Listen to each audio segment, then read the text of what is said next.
Good evening, everyone. Very glad that you have joined us tonight for our 2023 Lenten speaker series. This series is one that allows us to feature specific ministries here at St. Michael, and this year we're featuring leaders of our community partners, our outreach partners in the city. St. Michael has more and more delved into issues of housing and homelessness facing the Dallas community. And one of our partners with whom we're developing a deeper relationship is The Bridge. The Bridge is really the gold standard of work with men and women who face housing insecurity. They offer so much support for people who are seeking housing options to help better their lives. They host a day center, education programs, transitional housing. They even have a fantastic kennel for dogs for those residents who are there. Now, we have multiple parishioners who are active at the Bridge, including a men's group that provides support for a Bible study that happens at the Bridge. And even our own Casey McManaman is chair of the board at the Bridge. And we are very excited tonight to have the president and CEO of the Bridge, Dr. David Woody, here to be with us tonight. Now, Dr. Woody is engaging and charismatic and fun. He grew up in church. He is a child of the choir program, the same kind of RSCM program that we do with our choristers, and he knows all about all the stuff that we do. And so he's going to sing loud, and I hope you all will too. And I know you will love him, and you are going to want to get more involved with the work that the Bridge does for Dallas and for our neighbors in need. And so I hope you have your bulletins with you, and I invite you to stand as you're able and join in singing our opening hymn. Let's turn to number 488. We'll sing Be Thou Encouraged.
When you see the naked, to cover them, and not to hide yourself from your own kin.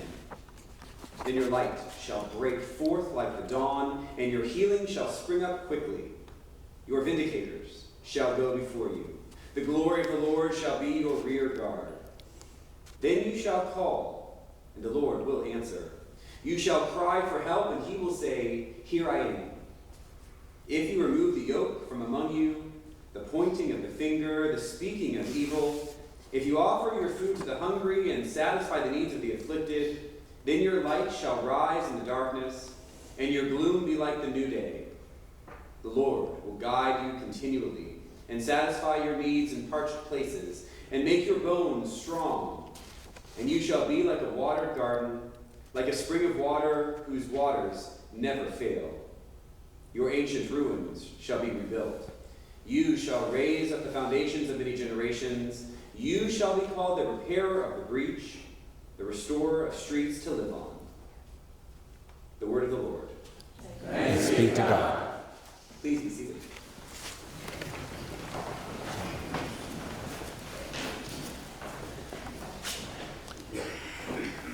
Good evening. Good evening. And thank you for such an awesome opportunity to be with you to open this Lenten speaker series. Growing up in the church, I know as a choir boy how significant these 40 days are.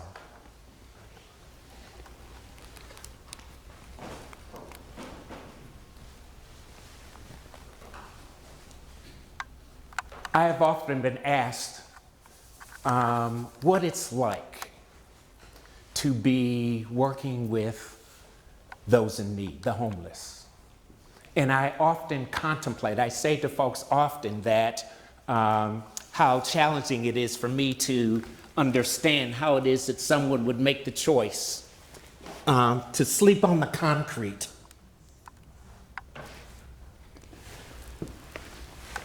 I'm a professional. I've done research. I'm supposed to speak eloquently about why folks would make such a decision. But it still befuddles me. I contemplate why it is that folks would make that decision. The scripture talks about the need to offer respite. It talks about the need to fast this next 40 days. It talks about the notion of sheltering and feeding and clothing. It talks about being the light, a beacon. It talks about offering opportunities to recover. And it talks about how you restore one's path.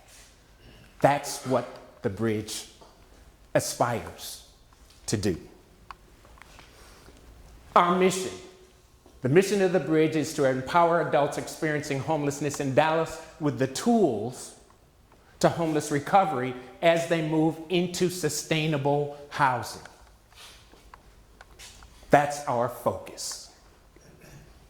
From our housekeeping staff to our board of directors.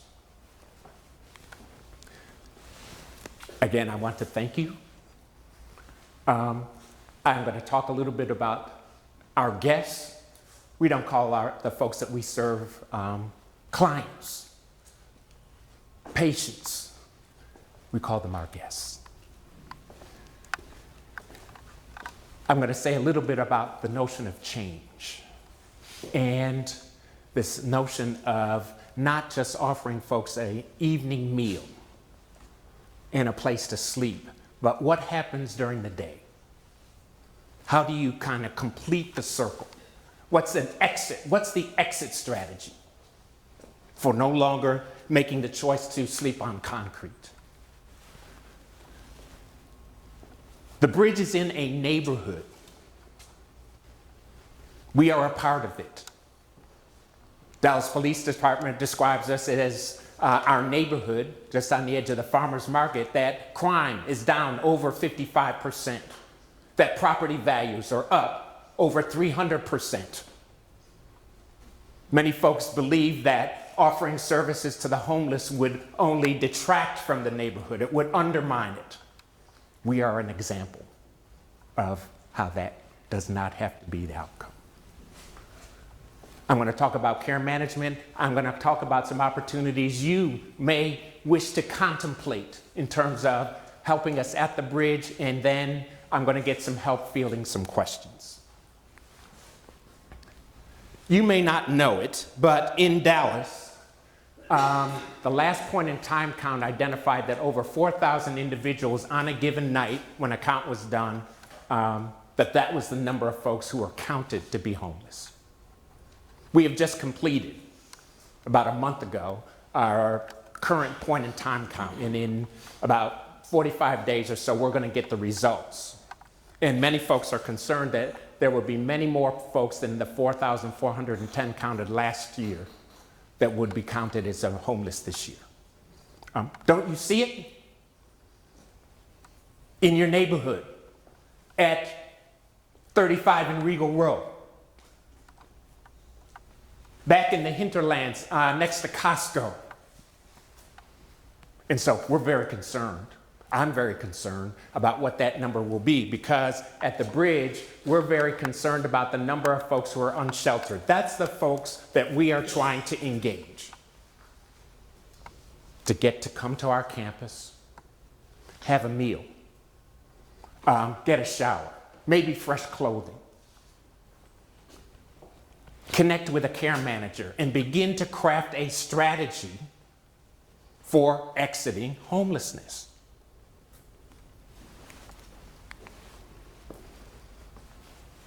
There are many pathways to homelessness. Network impoverishment, the neighborhood within which you live, if it lacks resources. As a youngster, or even as an adult, there may be things that you would miss, that you needed access to, which could have created a barrier to you becoming homeless. There are many neighborhoods in Dallas where the poverty level is 38%, 40%. And those neighborhoods are impoverished. Poor educational opportunities, poor physical health opportunities, no behavioral health, mental health, or substance use services available. I can't tell you the number of guests who love coming to the bridge because they have access to the resources that they needed 10, 15 years ago. Family destabilization. The pandemic created family destabilization. Health concerns. My business shut down. Most of you know someone who never thought that they would be at risk for losing their housing. The pandemic for too many people was that one thing that threatened individuals with becoming homeless. Issues of intimate partner violence, health concerns. In Dallas, I know that those are the four major pathways to citizens of Dallas County having to consider coming to the bridge. And there are also barriers to folks exiting homelessness. If you have a criminal background, can you become eligible for a housing solution? Tickets, warrants, that precludes you from being able to be eligible for a housing solution. Economic immobility. Things are changing dramatically right before our eyes. Do you have the skills? Do you need to rekindle skills to become financially stable? A major one, the lack of quality, affordable housing. Right now at the bridge, I have over 100 men and women in our transitional housing shelter. They are well down the road in terms of a recovery experience. Physical health needs taken care of through Parkland Hospital's clinic. Behavioral health, mental health, substance abuse issues being cared for through a clinic that MetroCare Services has on our campus.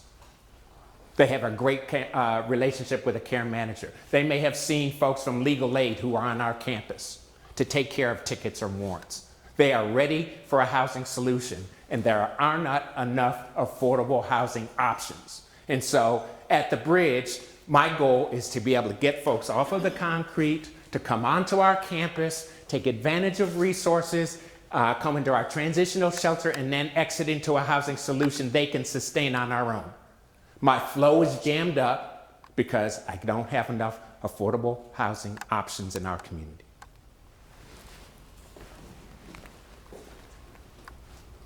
The bridge is open 24/7, 365.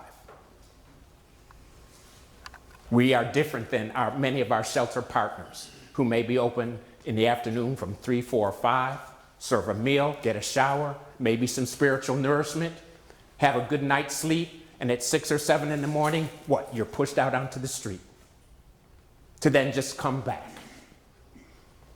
We offer at the Bridge day shelter services, and we have collaborative relationships with the major homeless service providers in the community on our campus. Folks don't need a bus pass, they don't need an Uber driver, et cetera, et cetera. We have everything right on the campus. Many of you will go back to your days in college, your first college class, social sciences, and I hope that you remember Massey. At the Bridge, we're about at least taking care of at least those 2 bottom rungs of the triangle. We want to be able to meet folks' basic physiological needs: food, shelter, sleep, clothing. And then on top of that, we want to ensure that folks' personal security, that they have resources, their health.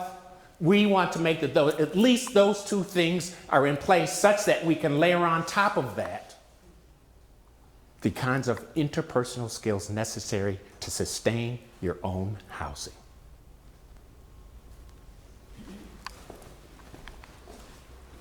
Yes, we have a kennel. 12 to 15% of the homeless population has a companion canine. You've seen them at the exit, right? With a cardboard sign. Those folks won't come off the street, right? Because they're not going to abandon their companion animal. So for us to have a kennel, incredible, awesome. Come see us, okay? I talked a lot about collaboration. Okay, again, we at the Bridge cannot do it by ourselves. And so here you see just the tip of the iceberg in terms of the collaborative relationships that we sustain, such that we can offer our guests all of the resources, all of the options that they need, that they can contemplate with their care manager and make the best sustainable decision that they can manage. We have a relationship even with Dallas Fire and Rescue. We used to be known as the largest user of 911 services in Dallas County. And you can imagine why. A homeless citizen, epilepsy, no access to insulin if you have diabetes, other physical health issues. David Woody is not a physician, so I'm calling 911. Most of the time, a unit from Dallas Fire and Rescue would arrive at our campus. They would take care of the issue on the campus and not end up transporting someone to the hospital. That is an incredible cost, right? That ambulance run to the county, to the city. $1,500, $2,000 each time. The largest user of 911 services. And so we have crafted a partnership with Dallas Fire and Rescue. They have an emergency medical technician on our campus 12 hours a day to troubleshoot. Things that they can do, they triage. Things they can't manage, they will make sure that the person gets to our Parkland Clinic. If the Parkland Clinic is not in a position to be of assistance to the guest, then they make an appropriate call to DFR to make sure that that person is going to Parkland Hospital or to Baylor or to Methodist. We can track how it is that we're saving the community resources. Last year, we saw over 4,000 folks who would come to the campus for our resources. Just under 2,000 who received night shelter services. We've initiated an outreach experience where I've got a team of 4 to 5 employees who are now going out into the community trying to engage folks and ideally build just enough trust that they would come to the campus and try to engage the services rather than, again, sleeping on the concrete, trying to meet them where they're at. It may take 10, it may take 20 engagements to craft just enough trust that they would come to the campus. Our care management numbers. This is incredible. These are the orchestrators of what we describe as a care and housing plan. We don't just talk about an exit strategy, we have a plan. We commit it to paper, prioritizing what services need to be engaged over what period of time, and ideally, what's the housing solution that a particular guest is looking for in the community.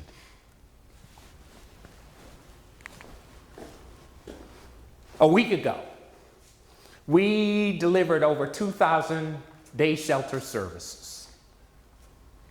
We had almost 550 folks on the campus. Before the pandemic, we were seeing nearly 900 folks a day for services. As we've been able to open up, spread reduction has gone away, we don't have to wear a mask, et cetera, we've been able to accept more and more people, and they keep coming.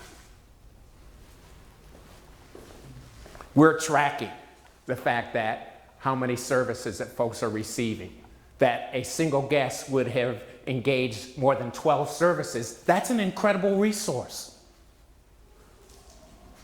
Our intensive care management team is a group of professional social workers who see only guests with behavioral health, mental health, substance use issues, co-occurring disorders typically. They have a lower caseload because the issues for those folks are more intense. Our recovery care managers are folks, a group of professionals who are seeing individuals whose homelessness is typically shorter duration, 4-6 months. They've had some budget-busting event. My car broke down. I couldn't get to work. I got fired. I couldn't pay my rent. I was evicted. Right? There are several ways to kind of intervene in that situation, and that's what they're trained to do. We have, because there is not enough shelter, night shelter in our community, we have decided, no, David Woody has decided that we're going to open up our campus and spaces that otherwise folks are not using, our large dining hall, our secret garden, our small dining hall. We are going to offer folks an opportunity to get off the street, okay, and have a safe place to sleep. And then the next morning, we can strike while the iron's hot, get them connected to a care manager, et cetera, and get them connected to services, okay? And so we are running an overflow experience of over 44 guests a night. There's not enough shelter. I've described again our 3 care management teams. We of late have decided that we need to commit to housing. And housing by collaborating with landlords who have units that they would allow a formerly homeless guest to move into at a reduced monthly rent cost and with supportive services.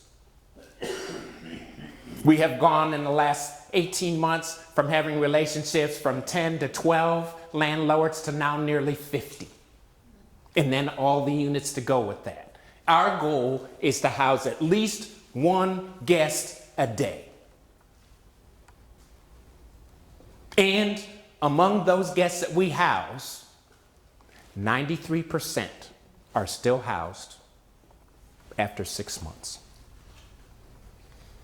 That's a reflection of our commitment to what we describe as housing follow-up.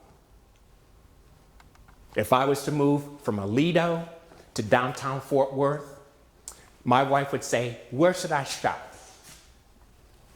Albertsons? Central Market? Kroger?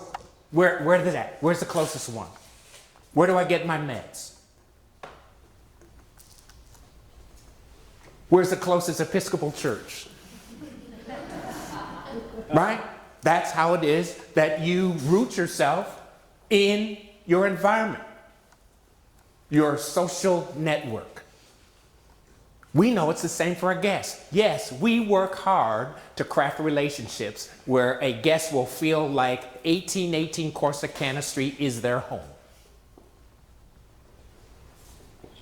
So when it's time to move into their own housing solution and they have their own key to their apartment, it may be great for a day, and we celebrate that.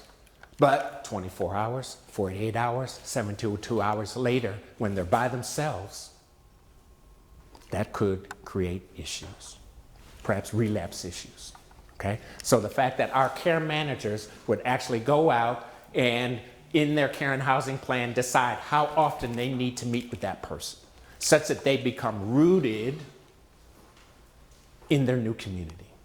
That's how you sustain a housing solution.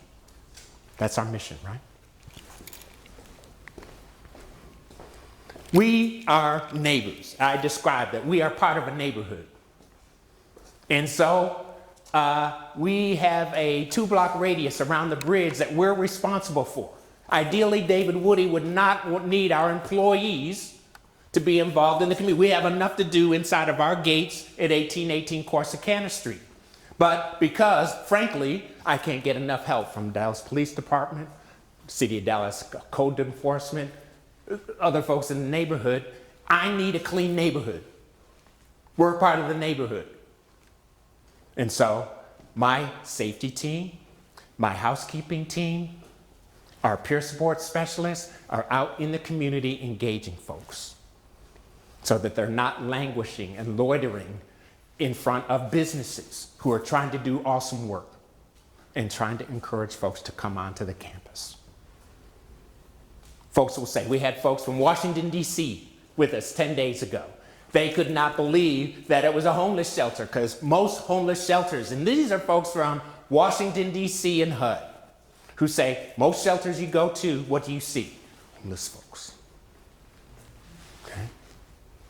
The farmers market neighborhood said to me, we don't want to see that. We want to attract more folks to us, to run, to walk their children in a stroller, to walk their canine. And so we're trying to contribute to that.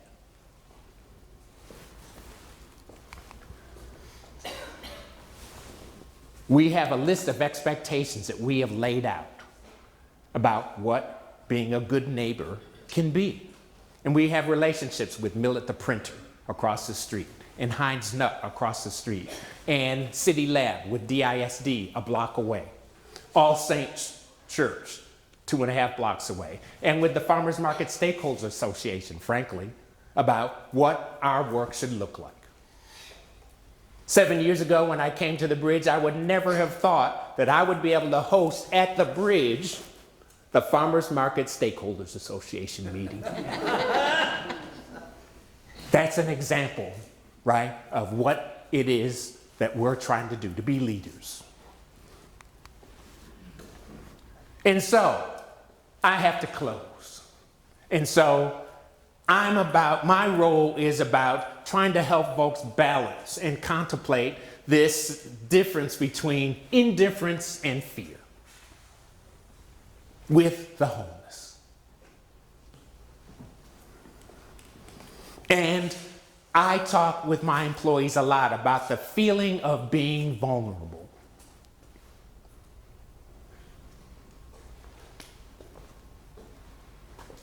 Homeless folks feel vulnerable too. Knowing a little bit about yourself.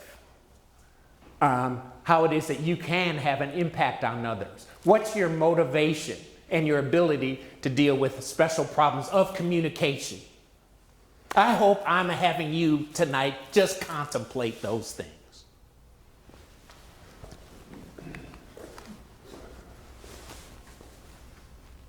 Folks are going to help me put some things in your hand about the bridge. Some of our stats. Our guests, when they do complete an intake, they get a bridge ID. I didn't bring it with me.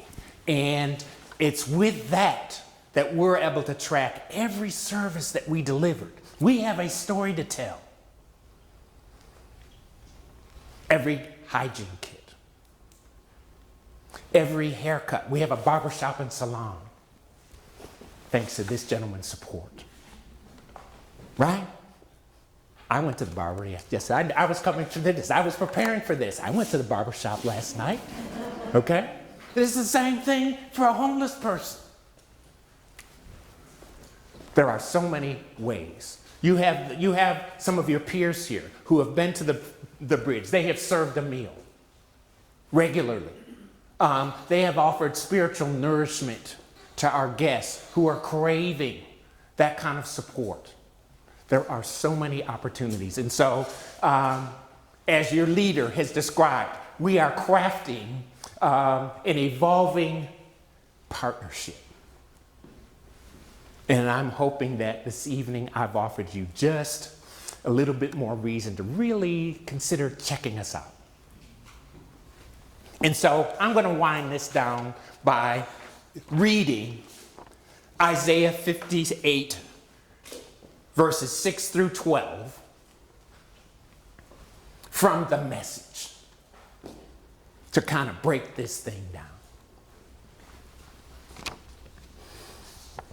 This is the kind of fast day I'm after. To break the chains of injustice, get rid of exploitation in the workplace, free the oppressed, cancel debts.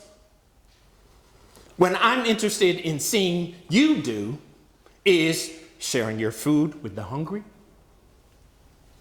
inviting the homeless poor into your homes, using good judgment, putting clothes on the shivering ill-clad, being available to your own families. Do this and the lights will turn on and your lives will turn around at once. Your righteousness will pave your way. The God of glory will secure your passage. Then when you pray, God will answer. You'll call out for help and I'll say, here I am. If you get rid of unfair practices, quit blaming victims, quit gossiping about other people's sins. If you are generous with the hungry and start giving yourself to the down and out, your lives will begin to glow in the darkness. Your shadowed lives will be bathed in sunlight. I will always show you where to go. I'll give you a full life in the emptiest places.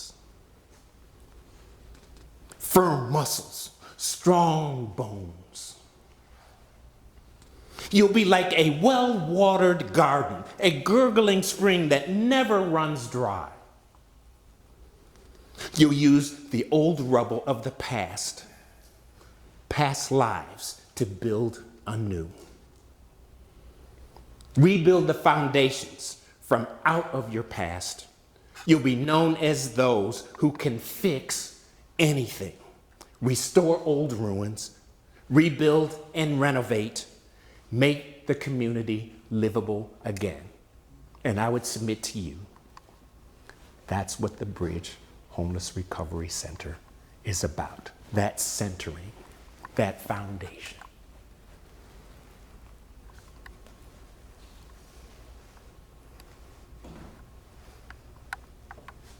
Thank you.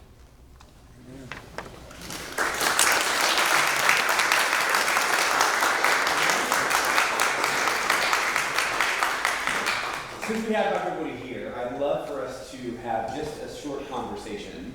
And I know you all, so so think about who or what you'd like to ask Dr. Woody, knowing that there's a reception following, so you can also have some conversation with him there. Any questions or thoughts? How does a homeless person get to the bridge? We are known as an entry point to the homeless response system in Dallas, okay? And so there are folks who will call our number and we'll make arrangements for them to come. If folks would call me or call our intake office, we have a van, we will pick folks up. I get calls a lot, Dr. Woody, from city council person. Dr. Woody, I see a person at Maple and XYZ at the 7-Eleven. Would you come? That I tried to engage them. I gave them $10. That's not enough. Would you come and help?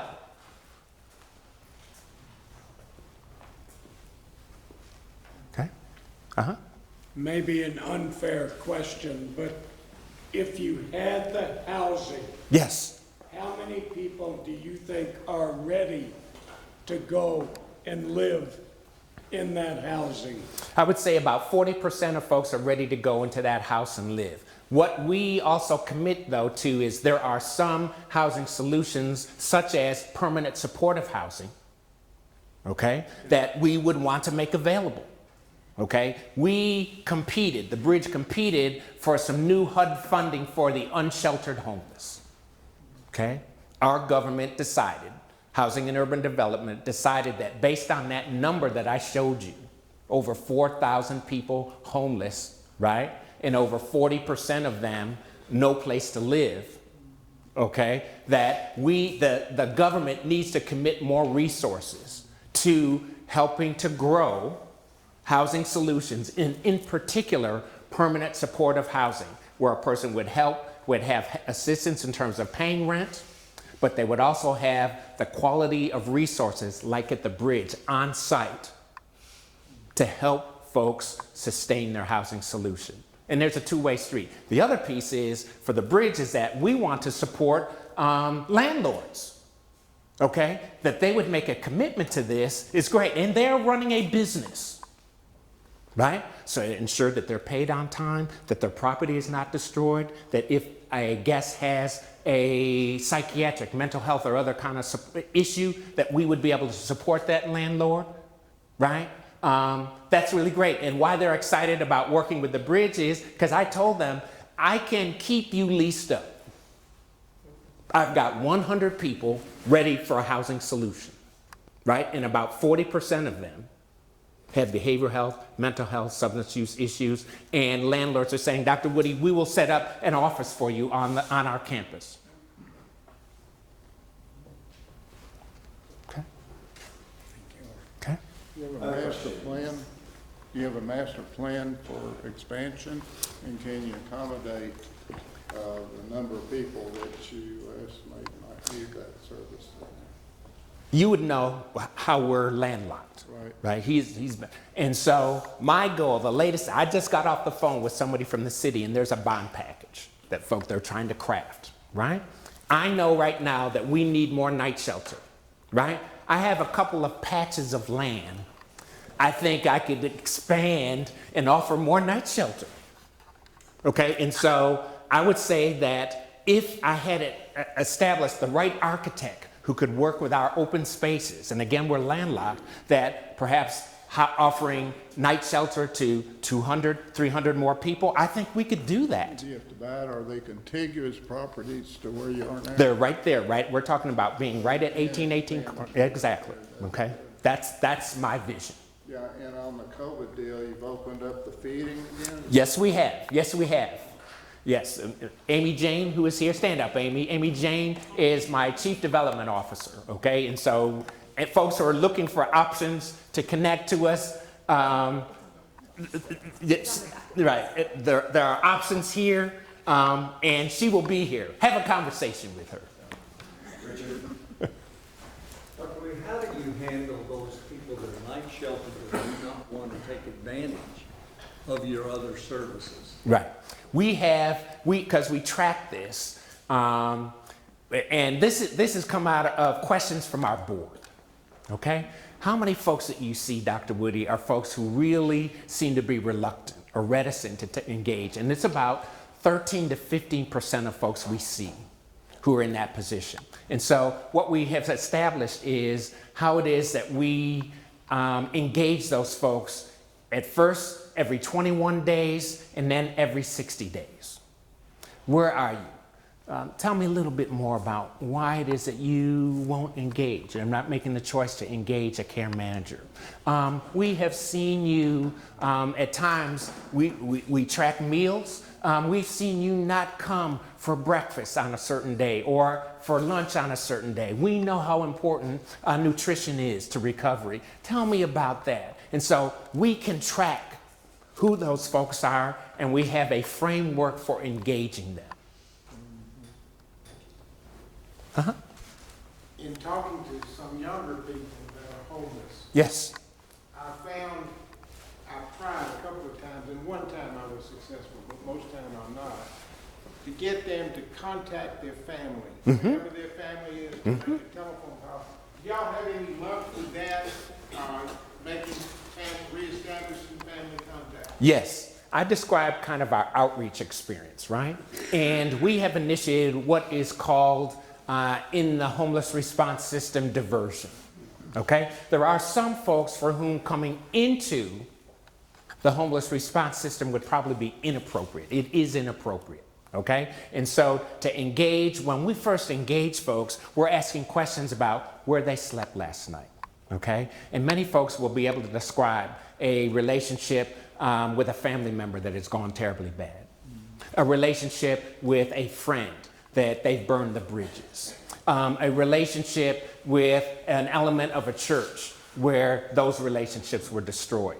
And so we try to explore those relationships, okay? Is there any thread that we can repair and try to reweave this relationship such that they don't enter the homeless response system, okay? And we have the resources to reconnect them with those resources. Often it's through what we describe as family reunification. Okay? And so we have a team, 2 or 3 of our care managers who are really, really good at trying to de-escalate situations, deal with the issues at hand, try to get them to reconnect with that home, that sheltering situation, and then connect them with the resources in their local community to help them get over the bumps. So family reunification is huge right now. Diversion. That's what we're describing it as.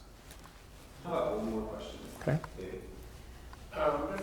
You mentioned having to send, I think you said teams out Yes. to try to convince a homeless person to be comfortable enough to come. Yes.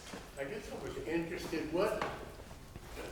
is there a common thread or several things that keep this person from coming to this? Many of you have heard of the concept of trauma. Trauma experienced from those that you're supposed to be most connected with. Family. I described one of the major intimate partner violence. Okay? Relationships where trust has been broken. And that barrier is one that folks carry with them. Even us who want to do well, want to do the best, do good by folks. Folks are reticent to trust in that. And so we apply what is described as a trauma-informed care evidence-based practice, okay? Where we're acknowledging the significance of trauma that a homeless individual would experience. To me, it's traumatic if I'm sleeping on the concrete. I think, right? Sleeping on the, right? And so to have folks who will engage at that very basic level, Maslow, really getting into that, okay? And it may take a number of engagements for our outreach team to then get someone to actually come to the campus.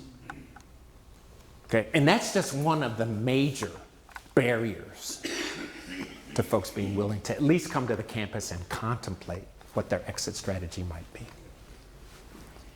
I hope that you have all piqued your interest in the bridge and want to learn more. And so after this prayer service, there will be a reception just in the South Lanai. Dr. Woody will be there. And I want to reiterate once again, Casey is the chair of the board. Raise your name, Casey. Yes, right there. Robin Hinkle is in the back. Robin is our associate for mission and outreach. Robin's a great resource for you to go to find out how you can connect with the bridge and the needs that they have. The services are so complex, they're so thoughtful, they're so effective, and it's difficult in one sitting to understand how wonderfully complex it is. Need to come for a tour. At least do that. Okay? What? Tell them about that. What was that like for you? Okay, I'm gonna tell you. Okay. It's incredibly impressive. I've been involved in homeless ministries in multiple different cities around the Southeast, and I've never seen quite such a thorough approach, such a thoughtful, measured approach to helping people rehouse. And I think that especially if this is something new to you, you will be completely blown away with just how much they wrap around people who are feeling that insecurity. And there is no better way to learn about what they do than to go down and see it for yourself. You will be completely impressed, and you will understand the ways in which you can make an impact as well. And so Robin's working on that here at St. Michael. There are teams that are already doing a good bit of work, but there's a whole lot more we can do. And so if this has sparked an interest in your heart and your mind, don't let it die. Go pursue that, because I do think you can make a real impact, and there are ripples that can happen in this congregation, and we can do pretty much anything we put our mind to. And so don't let that stop tonight. Let's hear it one more time for Dr. Woody.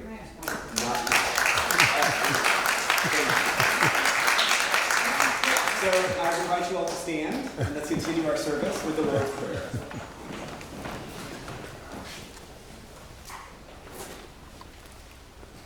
Our Father, who art in heaven, hallowed be thy name. Thy kingdom come, thy will be done, on earth as it is in heaven. Give us this day our daily bread, and forgive us our trespasses, as we forgive those who trespass against us. And lead us not into temptation, but deliver us from evil. For thine is the kingdom, and the power, and the glory, forever and ever. Amen. Keep watch, dear Lord, with those who work or watch or weep this night, and give your angels charge over those who sleep. Tend the sick, Lord Christ. Give rest to the weary. Bless the dying. Soothe the suffering. Pity the afflicted. Shield the joyous. And all for your love's sake. Amen. Amen. Oh, gracious light, pure brightness of the ever-living God in heaven. Oh, Jesus Christ, holy and blessed. Now as we come to the setting of the sun in our eyes, behold the vesper light. We sing your praises, O God. Father, Son, and Holy Spirit. You are worthy at all times to be praised by happy voices, O Son of God, giver of life, and to be glorified through all the world.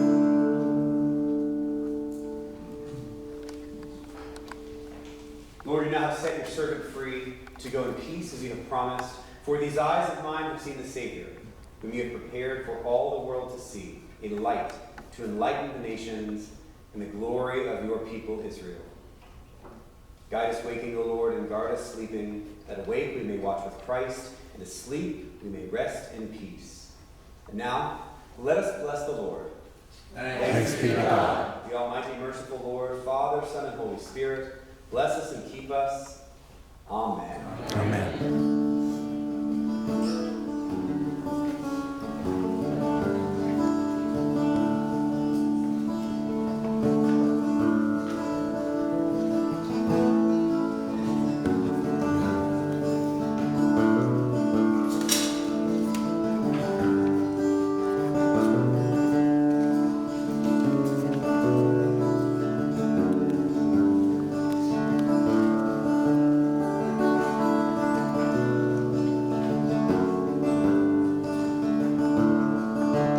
Thank you so much for joining us this evening. We're dismissed. What do you think, man? You did very good. Good. You always do. Congratulations, it was a great speech. Thank you. I was really good at it. Thank you. Yeah, I will come down there. Okay. I gotta tell you something important. I've been down there before I'm a member of AA. Yes, And I okay, went yes, down there, yeah. And I was gonna ask you the question like I might do person. Okay, great, So we yes. try to, I've been 12 years Okay, sober. yes. And so I know that's a huge problem. Addict, drugs, Yes. et cetera. And so I need to know if there's a rehab program. Yes. We tried to start one, but it has to be from the bottom up. Exactly. And we need more of the hours of that resource. We do. Yes. And here's my idea. I got 12